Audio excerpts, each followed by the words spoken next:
convido você a abrir sua Bíblia no livro de Ruth. Vamos na sequência aqui de Juízes, no momento que você está aberto. Ruth, capítulo 1.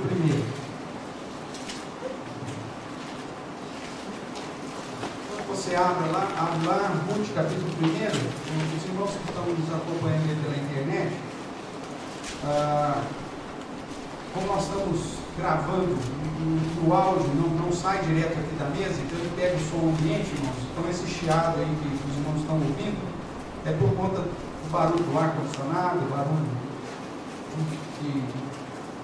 do fato de estarmos reunidos aqui, acaba acontecendo, a filmadora ela acaba captando todos esses sinais. Então os irmãos têm um pouquinho de paciência aí, aqueles que estão nos acompanhando aí,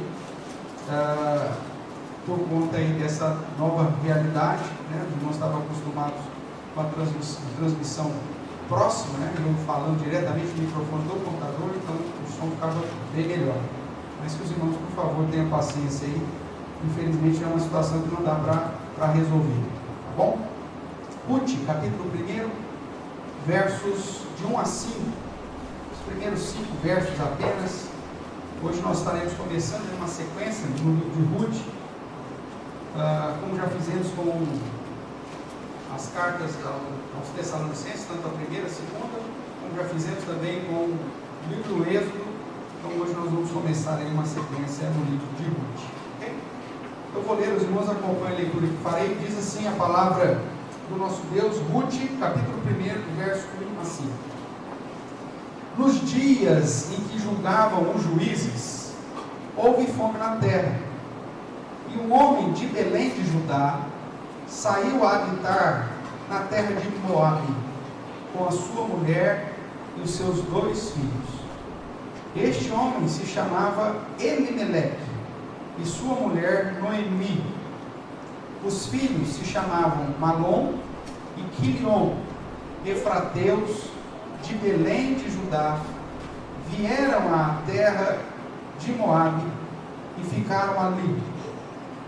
Morreu Elimeleque, marido de Noemi, e ficou ela com os seus 2 filhos, os quais casaram com mulheres moabitas.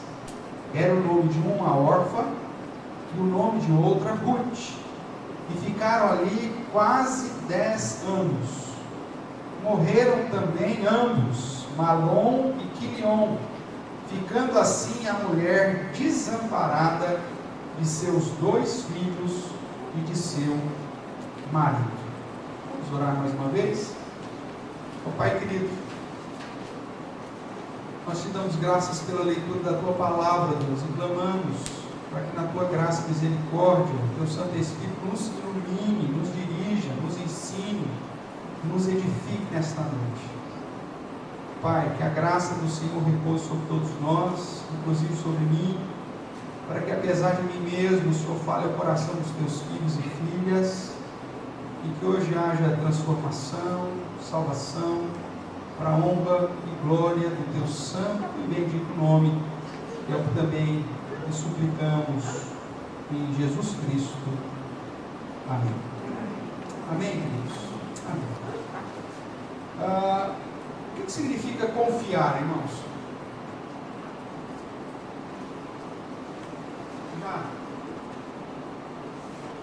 Certamente em algum momento da sua vida você falou assim: confie em mim, né? Seja lá no namoro,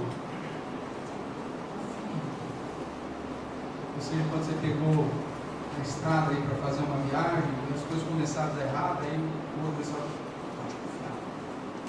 Tem uns que chegam a postura maior de falar assim: está comigo? Confiar. Só que será que nós sabemos realmente o que é confiar? Existem várias ilustrações, né, que apontam para isso. Certamente você já ouviu daquela do avião, o avião passando por uma turbulência terrível, as pessoas totalmente desesperadas, um menininho sentado em uma das poltronas, brincando com o seu brinquedinho, como se nada tivesse acontecido. E uma senhora então pergunta para ele: por que você está tão calmo assim? Você não está vendo que está balançando tudo? E o menino diz: meu pai é um piloto. turbulência mostra confiança. Quando eu sei quem realmente está dirigindo a minha vida, por mais turbulência que possa existir, eu sei que aquele que está no comando fala melhor. Isso talvez seja uma ilustração mais simples do que de fato é confiança. Mas, respondendo aí, o que é confiar?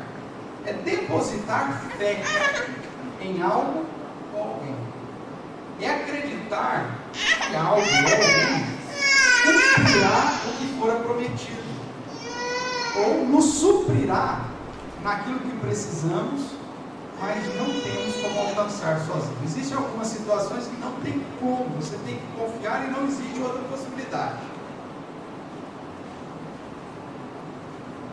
Porque não está em você resolver ou realizar determinada coisa, e você precisa de alguém. Imagine uma cirurgia, em que você está nas mãos do médico. Não adianta ter outra posição senão confiar. Já que você está ali no centro cirúrgico, é ele que vai fazer a cirurgia, não tem como senão acreditar, depositar a sua fé de que aquela pessoa fará o melhor por você. Agora, quando nós pensamos na relação com Deus, e nós lemos aqui no início do nosso culto, né, Provérbios capítulo 3, verso 5, confia no Senhor de todo o teu coração e não te estribes no teu próprio entendimento, não se sustente no teu próprio entendimento. No estribo, você subir na cela, é onde você apoia o pé para subir. O estribo é esse lugar de sustento.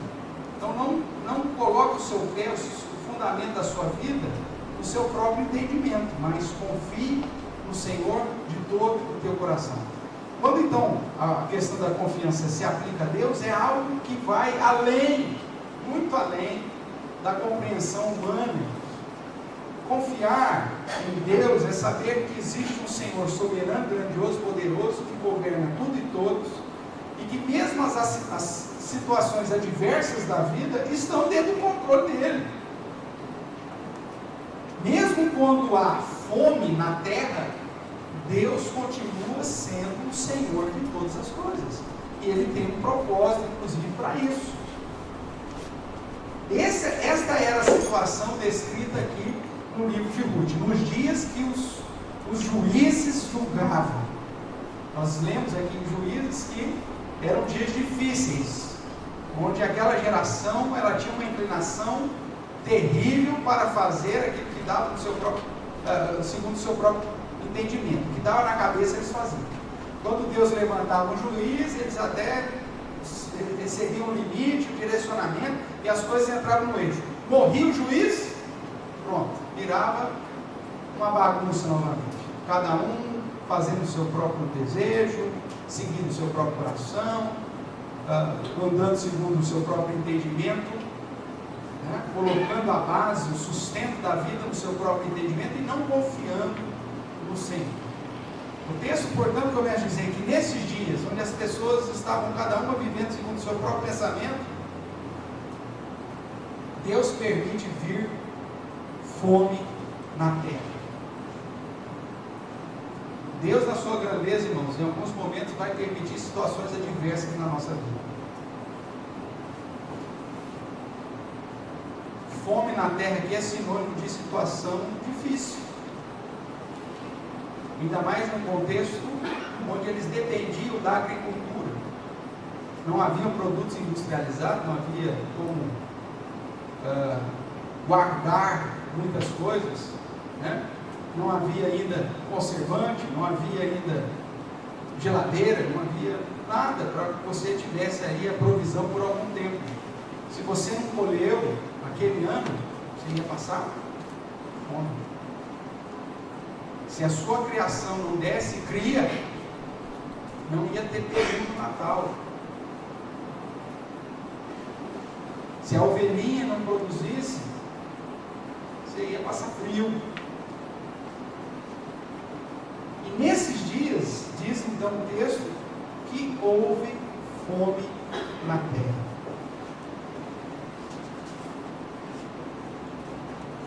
O que o verdadeiro crente deveria fazer quando estamos passando por uma situação de adversidade? Desistir de Deus? Se estribar, não sei se é esse o termo, no seu próprio entendimento? Fazer as coisas segundo o seu próprio coração? Seguir os seus próprios conselhos? Ou o crente deveria continuar confiando no Senhor de todo o coração? Será que nós estamos preparados para uma situação dessa? Se Deus permitir uma situação adversa na nossa vida, sinônimo aqui de haver fome na terra, será que nós continuaremos a confiar no Senhor ou entraremos em desespero? Porque quando nós não confiamos, nós nos desesperamos. A angústia bate forte, a ansiedade bate forte, a depressão bate à nossa porta, o pânico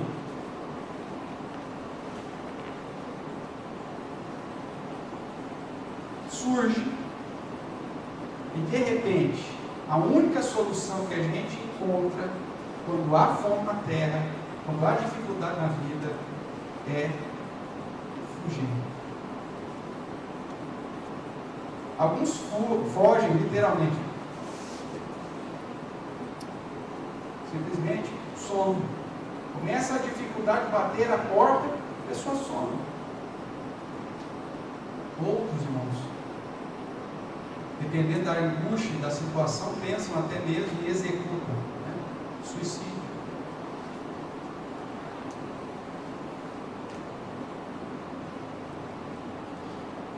Porque não depositaram a fé no Deus Todo-Poderoso e não acreditaram que o Senhor supriria ou supriria-nos segundo a sua promessa, de que o básico não faltaria, e de que Ele estenderia a sua mão, e que mesmo que situações viessem sobre a casa, a nossa casa permaneceria de pé, porque estava fundamentada ou está fundamentada sobre a rocha. Nós devemos aprender um pouco mais sobre confiança. Quando refere-se a Deus, confiar é ter fé que Ele providenciará tudo o que for necessário e nos dirigirá segundo o seu plano soberano e bom. Porque mesmo quando nós passamos por adversidades, tribulações, perseguições, privações, nós estamos debaixo do plano de Deus e Ele tem um propósito para todas essas coisas.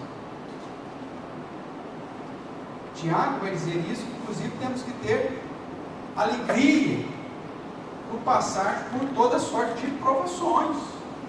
Porque se cremos que Deus é soberano, que Ele dirige e que todas as coisas têm um propósito, então até mesmo na adversidade nós temos algo para aprender.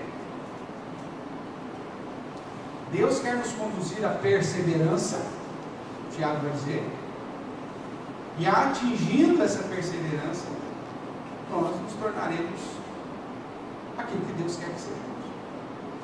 Quer dar uma olhadinha lá? Marca aqui Ruth, que a gente vai voltar, e vai comigo lá para Tiago.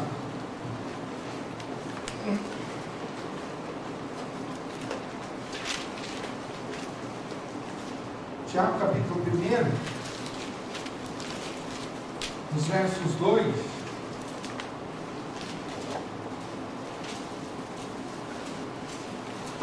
até o verso número 4. Veja o que Tiago diz: meus irmãos, tende por motivo de toda alegria o passar por várias provações, sabendo que a aprovação da vossa fé, uma vez confirmada, produz perseverança. Ora, a perseverança deve ter ação completa, para que sejais perfeitos e íntegros, e nada deficientes. Ou seja, Deus tem um propósito, até mesmo nas provações, para te aperfeiçoar, para fazer com que você seja mais íntegro, mais reto, para que você tenha uma fé fundamentada no Senhor. Tende por motivo passar por várias provações. E quando nós olhamos para Salomão, irmãos, Salomão em Eclesiastes, ele vai nos dizer que os dias maus são muito maiores do que os dias bons. Os dias difíceis têm uma quantidade muito maior do que os dias de bonança. Porque a promessa de vida boa, a promessa de ausência de lutas, de dor, de sofrimento, é para o céu, não é para cá. Por isso precisamos aprender a confiar no Senhor e no seu plano. E a pergunta é: você tem confiado verdadeiramente em Deus? Você tem confiado no Senhor de todo o teu coração? Ou você tem confiado em Deus somente quando está tudo bem? Trabalho, recursos financeiros, dispensa cheia, dinheiro na poupança, saúde zerada, está tudo bem. Aí eu falo: eu confio no Senhor. Só que dá uma olhadinha lá no saldo para ver se o dinheiro continua lá na poupança. Quando não tem provação, é fácil confiar no Senhor. Quando você está seguro nos seus próprios esforços, é fácil falar que confia no Senhor. Agora, a verdadeira confiança, irmãos, é quando, voltando aqui para Ruth, é quando há fome na terra. É quando as coisas começam a dar errado. E aí nós temos aqui um personagem, que eu até mencionei na escola dominical de hoje, Elimelec. Quando nós falamos da confiança em Deus, uns dizem que sim, mas agem de modo a depositar a sua confiança na sua própria força. Elimelec fez isso. Vamos ver aqui o contexto do texto. Nos dias em que julgavam os juízes. Já é algo interessante, porque quando você vai para as características dos dias dos juízes, você vai ver que se havia juiz, o povo andava com Deus. Se não havia juiz, o povo fazia conforme o seu próprio coração. Volte aí algumas páginas. Ou na verdade você deve estar aberto aí. Você está em Ruth, então você está aberto. Juízes 21, o verso 25, que é o último verso aqui de Juízes, antes de começar o livro de Ruth. O último verso do Juízes vai começar assim: naqueles dias, que é o dia que os juízes julgavam a terra, não havia rei em Israel, e cada um fazia o que achava mais reto. Cada um julgava e agia conforme o seu próprio julgamento. Irmãos, quando nós não temos limites, quando nós não temos a palavra de Deus, a sola escritura, como base de nossa fé e prática, cada um vai pensar de um jeito. Eu já acho que é assim. Eu acho que é assado. Até mesmo entre os crentes, você vai ver que haverá divergência, porque cada um vai, mas eu acho que é assim. Você não tem que achar nada, você tem que procurar o que a Bíblia diz. Porque aí sim você estará de acordo com o padrão bíblico. Agora, se você for viver um cristianismo baseado naquilo que você acha, só vai sair besteira. E era assim os dias dos juízes. Cada um fazia segundo aquilo que achava mais reto. Só que o nosso coração é pecaminoso. E a gente tenta puxar sempre os benefícios para o nosso lado. E aí, se eu vou agir de acordo com aquilo que eu acho ser mais reto, é fatal que eu já estarei agindo de modo injusto. Briga de casal. Você vai conversar com o marido, e ele está certo. Aí você conversa com a esposa, e ela também está certa. Porque cada um julga segundo a sua própria retidão. É assim que acontece. Imagine se não houvesse a palavra do Senhor para dirigir sua vida, para determinar o padrão que você tem que seguir como marido, como esposa, como filho, como pai. Cada um ia querer seguir aquilo que lhe parece mais reto. E era assim que estava acontecendo. E por isso é uma situação complicada. Elimeleque estava vivendo esse contexto. E ele então vai agir de acordo com aquilo que lhe parece ser mais reto. E você vai ver o problemão que ele se meteu. O termo que diz aí, houve fome na terra, é uma expressão que aponta para a disciplina do Senhor. Quando você vai lá para Deuteronômio, ele diz, ó, se você obedecer ao Senhor, eu vou fazer a sua terra produzir, a sua vaca vai produzir, a sua ovelha vai produzir, vai haver grãos, né? a sua plantação vai produzir. Agora, se você desobedecer, eu vou mandar gafanhoto, não vou mandar chuva, vai secar, vai haver fome na terra. Então, no contexto do Antigo Testamento, falar que houve fome na terra é falar que aquele povo estava debaixo da disciplina do Senhor. Tudo bem? Esse era o contexto. E aí nós vemos que um homem de Belém de Judá, ou seja, da tribo de Judá, da mesma tribo da onde sairia o Messias, da onde sairia o rei Davi e, consequentemente, o descendente do rei Davi. Nós estamos falando do Efrateu, ou seja, dentro da tribo de Judá. Um homem de Belém de Judá saiu a habitar na terra de Moabe com a sua mulher e os seus 2 filhos. O seu nome era Elimeleque. Nós falamos hoje de manhã, né? Eli, lembra lá do clamor de Jesus na cruz? Eli, Eli, lama sabachthani, ou seja, Deus meu, por que me desamparaste? Que é a frase lá do Salmo 22. Eli, meu Deus, ou Deus meu. Melech, rei, ou reina. Então, Elimeleque significa meu Deus reina, ou meu Deus é rei. Agora, a vida desse homem mostra que ele não acreditava nisso.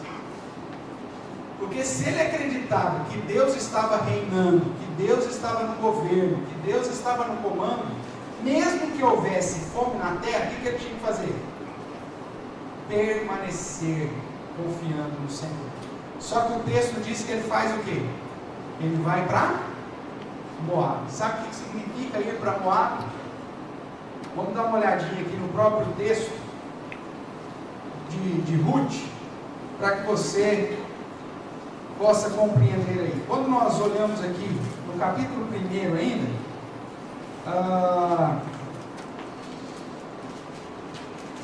nós temos aí a conversa de Noemi com as suas noras,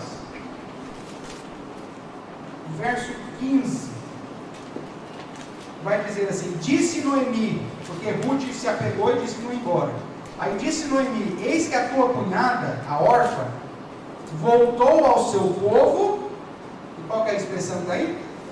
E aos seus deuses, tu também volta após tua cunhada.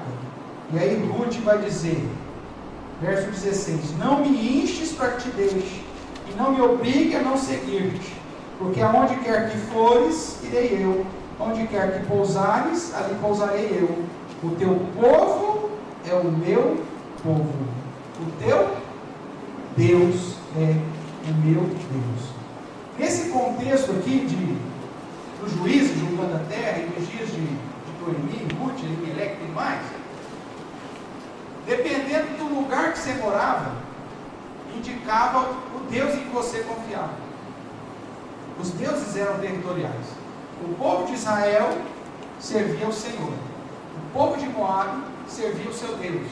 Os filisteus serviam outros deuses. E assim sucessivamente. Se eu saísse de Israel e fosse procurar abrigo em qualquer outro povo, significava que eu estava me tornando aquele povo e, consequentemente, adorando o Deus deles. Por isso que órfã, quando permanece, Noemi fala, olha, ela voltou para o seu povo e ela voltou para os seus deuses. E Ruth fala, não, eu vou com você, e o seu povo será o meu povo, e o seu Deus será o meu Deus. Porque na onde você habitava significava o Deus que você servia. E Elimeleque faz o quê? Ele era de Belém da Judéia. Ele era da tribo de Judá, uma tribo que estava debaixo da bênção do Senhor, do cuidado do Senhor. Deus vem com uma disciplina, ocorre a fome na terra, e o que ele faz? A primeira coisa que ele pensa é fugir. Ele resolve fazer aquilo que parecia melhor aos seus próprios olhos. E a grande questão é que ele, o texto dá-nos a entender que ele não estava passando por dificuldades. Porque se houvesse fome na terra e ele estivesse passando fome, ele estivesse passando necessidade, primeiro, ele não teria recurso para mudar. Segundo, ele não teria recurso para se estabelecer, a não ser que ele fosse para ser escravo. Mas ele não foi para ser escravo. Tanto que ele morre e Noemi tem condições de casar os 2 filhos. E casamento nos tempos antigos, irmãos, era um negócio bastante caro. Hoje também é, né? Mas lá era mais, porque você tinha que pagar os dotes. Para pagar o dote, você tem que ter dinheiro. Então ele não foge porque ele está passando necessidade, ou porque ele não tem recurso. Ele foge porque ele de fato não confia no Deus de Israel e procura refúgio no Deus de Moab. Como nós lemos, o teu povo é o meu povo, o teu Deus é o meu Deus. Ir para Moab significava que eu estava confessando, publicando a minha fé no Deus moabita, e que estava desprezando e rejeitando o Senhor. Olha que coisa assim. Vamos lá. Capítulo 2, verso 12 de Ruth, para você entender um pouquinho melhor.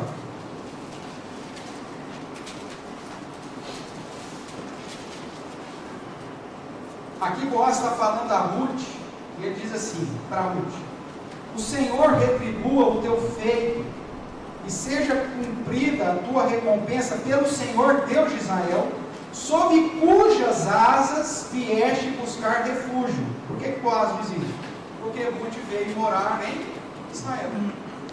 Como Ruth veio com a sogra morar em Israel, o entendimento da época, ela veio buscar refúgio debaixo das asas do Senhor Deus de Israel, e que o Senhor Deus de Israel te retribua. Esse era o entendimento da época.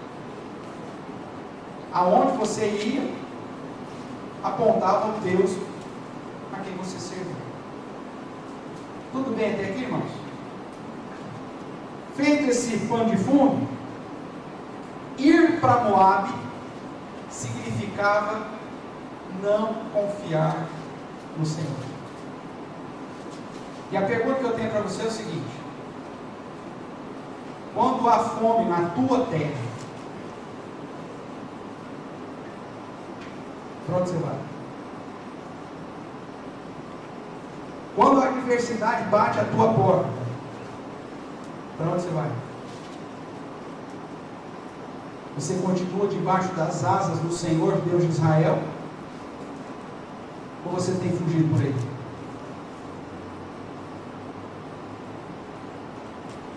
Porque tem muita gente que diz que é crente em Cristo, mas quando começam os problemas, fala assim: eu vou lá receber um passe, não sei na onde, que aí resolve.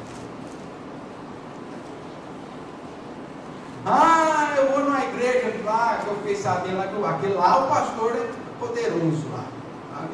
Lá o diabo cai plantando bananeira. Não, porque eu vou agora lá na tenda, não sei das quantas. Fica correndo atrás de soluções terrenas, irmãos, e de situações que a Bíblia diz que esses sinais é a operação do erro,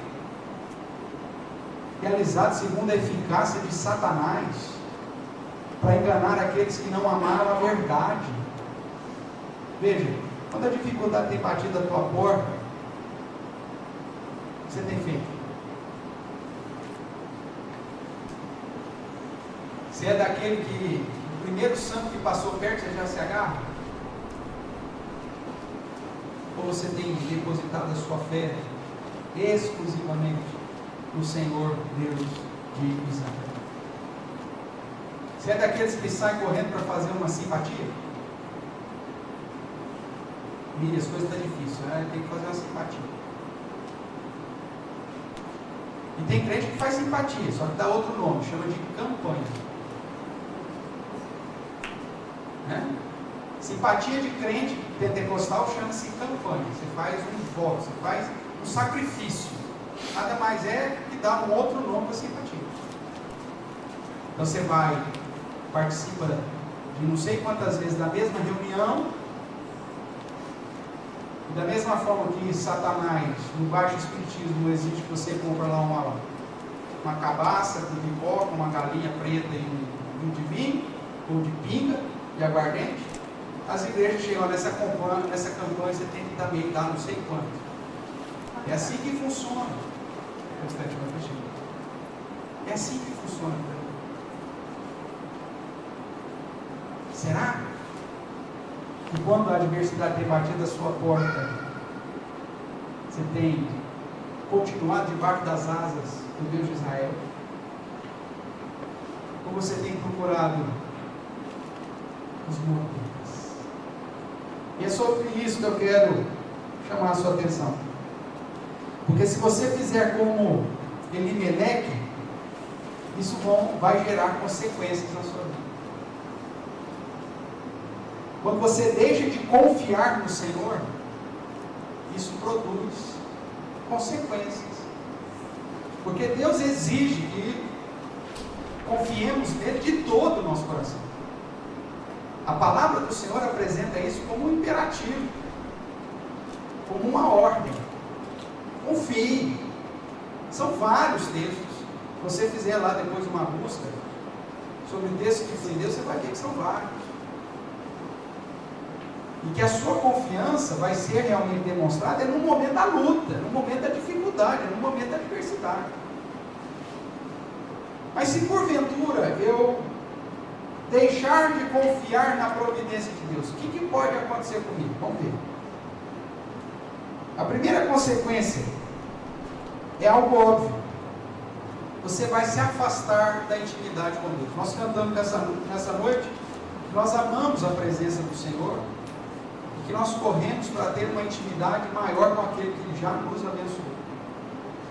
Quando você deixa de confiar em Deus, quando as dificuldades, as provações surgem, a primeira consequência natural é que você perde a intimidade com Deus. Você se afasta da comunhão com Deus. O verso 1 então diz que esse homem saiu a habitar na terra de Moabe com a sua esposa e os seus 2 filhos. Ir para Moabe significava buscar refúgio no Deus moabita e, consequentemente, se afastar da comunhão com o Deus de Israel. Quando você passa por dificuldade e não confia no Senhor, há uma tendência natural de procurar alguma outra coisa para você se agarrar. Como coloquei aqui de exemplo, ou na simpatia, ou no qualquer santo que passar junto, ou na campanha, ou em outras religiões, ou em qualquer outra coisa. É uma tendência natural. Quando você deixa de confiar no Senhor, você acaba se aproximando para outra coisa e, consequentemente, se afasta do próprio Deus. Ir para Moabe, como disse, era buscar amparo nos deuses de Moabe. Significava desprezar a Deus e declarar que os planos do Senhor não eram aceitos. Deus, o Senhor está mandando fome para a minha terra? O problema é seu, eu estou indo para Moabe. Eu estou fugindo da tua presença. O Senhor não sabe o que o Senhor está fazendo. Eu não aceito os planos do Senhor para mim. Ao invés de ter alegria por passar pela aprovação, sabendo que a aprovação vai me conduzir à perseverança, e a perseverança vai me conduzir a aprender as coisas de Deus para me tornar perfeito e íntegro, eu me afasto. Essa é a primeira consequência quando você não confia no Senhor.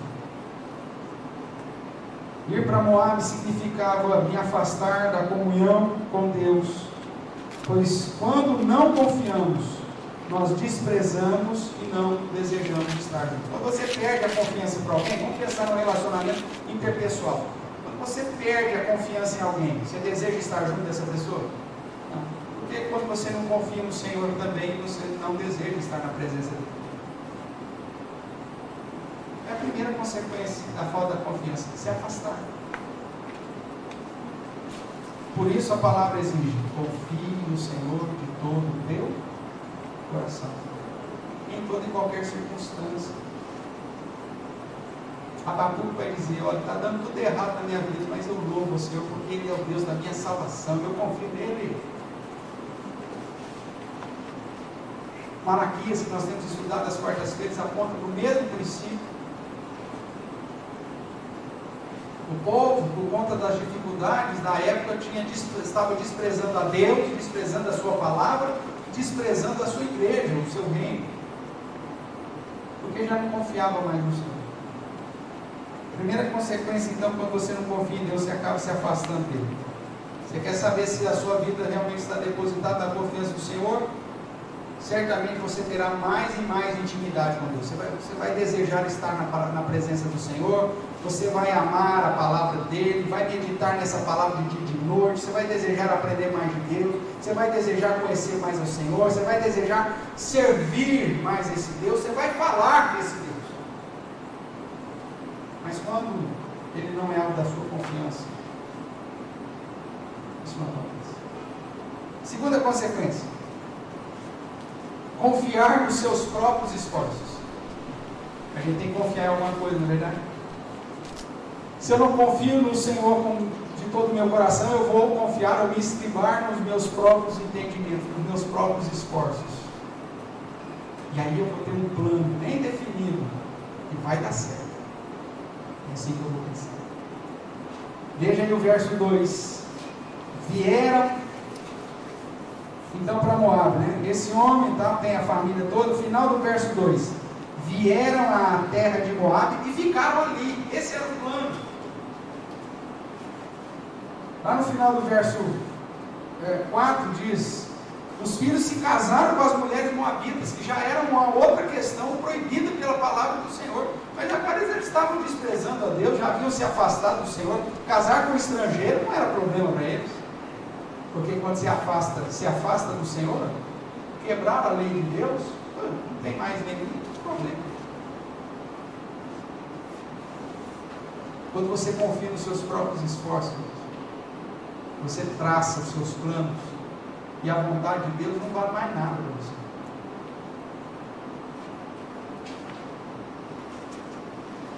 Só que os nossos planos, eles são frustrados. Presta atenção nisso que eu vou te dizer.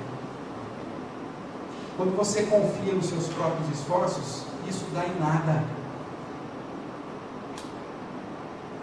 Porque nós somos impotentes quanto ao futuro. E sabe o que aconteceu com Elimeleque, Malom e Quilion, que já tinham tudo programado, já tinham tudo definido. Está tendo fome lá, Israel é o problema lá, nós já desprezamos a Deus, já nos afastamos. Agora nós traçamos o nosso plano. Nós vamos para Moab, nós vamos estabelecer casa lá, os meninos vão se casar com as moabitas, e vai ser a nossa vida, e os deuses de Moab nos abençoarão. Esse era o plano. Mas o Senhor é o Senhor de toda a terra. E quando a disciplina do Senhor vem sobre nós, e nós fugimos da disciplina, essa disciplina nos alcança aonde quer que nós estejamos, e nos alcança com uma ira muito maior. Veja o que diz o verso 3. Como começa o verso 3. Morreu Elimeleque. Para onde que foi o plano agora, Elimeleque?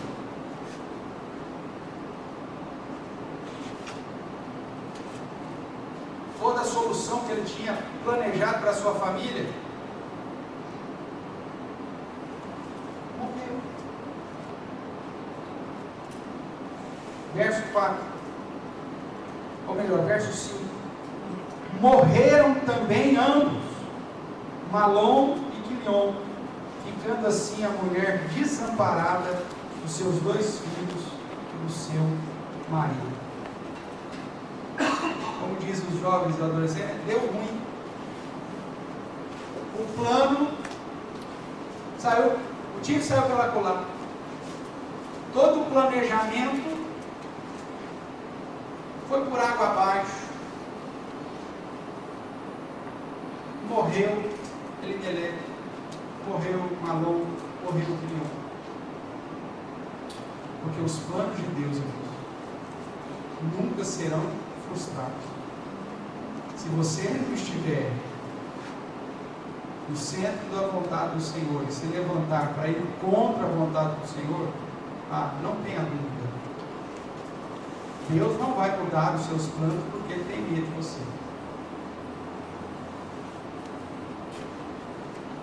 O livro de Ruth é um livro que exalta a providência de Deus para preservar os seus planos.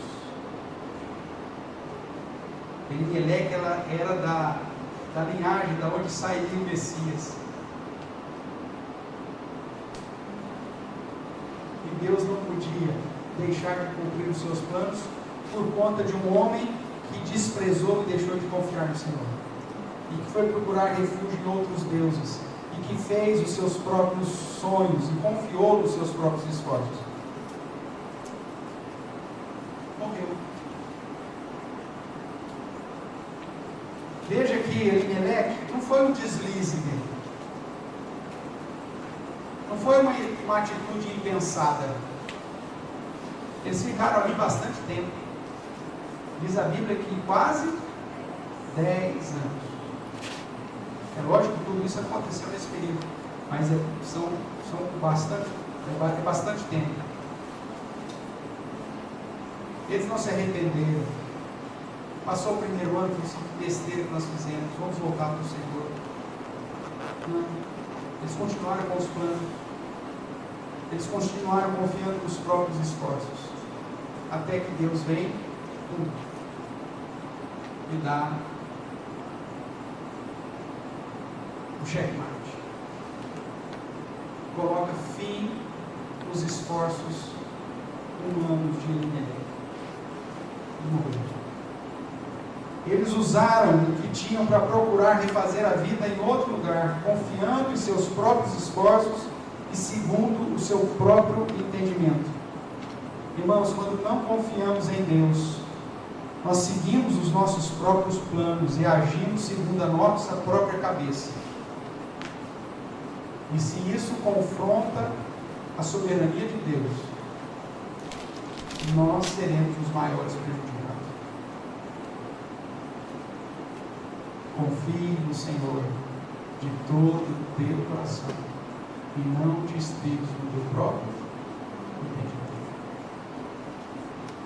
O mais maravilhoso que possa ser os seus pensamentos, se eles vão na contramão da palavra revelada do Senhor, saiba que essa história vai acabar mal. Confie no Senhor. E a terceira consequência, quando nós deixamos de confiar no Senhor, é que a gente despreza o julgamento divino. Havia fome, já era a expressão do juízo de Deus. E ao invés de eles aceitarem o juízo de Deus, ver o que tinha que mudar na própria vida, se arrepender, para que Deus mandasse chuva, para que Deus providenciasse aquilo que era necessário para eles, porque dessa forma que se agia, eles desprezaram o Senhor, desprezaram a proteção do Senhor, foram para Moabe, desprezaram o plano do Senhor, definiram os seus próprios esforços, e agora eles desprezaram o julgamento de Deus. Morreu Elimelec, casaram com mulher moabitas, não desprezando o julgamento de Deus. Morreram também ambos, Quilion e Malom, ficando assim desamparados. Noemi entendeu. Nós veremos depois, na semana que vem, se Deus permitir, na sequência, pelo menos no culto vespertino, que Noemi entendeu. Tanto que ela volta ela volta para Israel e ela diz para suas amigas: não me chame mais de Noemi, me chame de Mara, porque em amargura Deus me corrigiu. Isso aí nós vamos ver semana que vem. Porque é melhor você voltar em amargura, meu irmão, do que morrer em Moabe. É melhor você voltar pobre, mas voltar para o Senhor, do que receber a ira do Senhor lá em Moabe. Infelizmente, Elimeleque, Malom e Quilion desprezaram tanto o Senhor, desprezaram tanto a palavra do Senhor, que acabaram desprezando o julgamento de Deus. Casaram com moabitas, foram buscar o Deus moabita e, consequentemente, recebem a punição do Senhor. Ir para Moabe era negar o próprio Deus. Dar seus filhos para casarem com estrangeiras quebrava a ordem divina e os tornavam passíveis da ira justa de Deus. O que aconteceu com Elimeleque, Malom e Quilion é justamente a aplicação justa e santa da ira de Deus sobre alguém que não confiou no Senhor, que o desprezou, que desprezou a sua palavra e que desprezou os seus planos.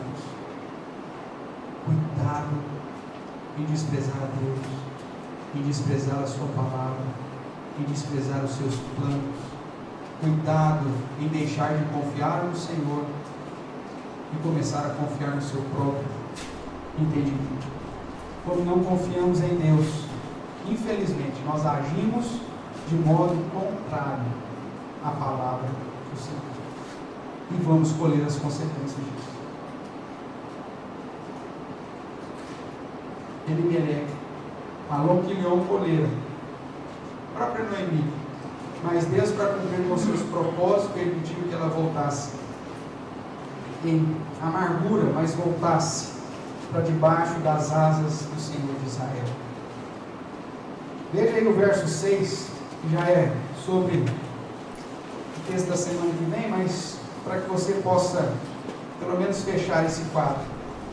Então se dispôs ela com as suas noras e voltou da terra de Moabe, porquanto nesta, ou seja, na terra de Moabe, ouviu que o Senhor se lembrara do seu povo, dando-lhe pão.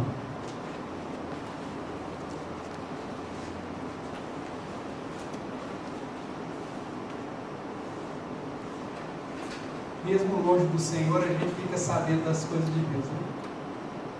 Ela lá em Moabe ficou sabendo que Deus havia lembrado do seu povo. E depois dela colher todas as consequências na sua família, então ela se dispõe e resolve voltar para quem? Para o Senhor. Voltar para Israel. Voltar para estar debaixo das asas do Deus de Israel. Uma das coisas maravilhosas das Escrituras é que esses personagens do passado, os erros dos personagens do passado, são justamente registrados para que eu e você não caiamos nos mesmos erros. Certamente haverá momentos na nossa vida que Deus aplicará situações, e pode ser que haverá fome na sua casa, haverá fome na sua vida.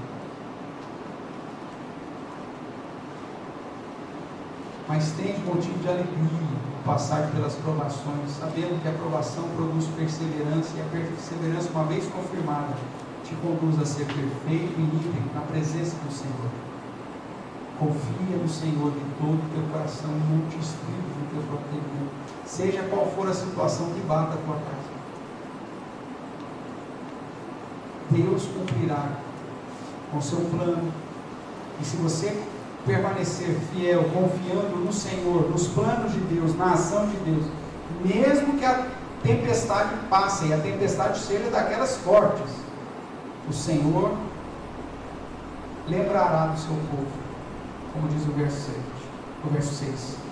O Senhor se lembrou do seu povo e sanou com a fome e começou a dar-lhes pão. Você tem confiado no Senhor? Para concluir, meus irmãos, Elimeleque era efrateu, de Belém de Judá, linhagem de onde sairia o Messias, mas deixou de confiar no Senhor. Afastou-se, confiou somente em si e recebeu o julgamento de Deus. O seu exemplo serve para que eu e você aprendamos a nunca deixar de confiar na providência de Deus, mesmo que haja fome na terra. Que Deus assim tenha misericórdia de nós e nos abençoe.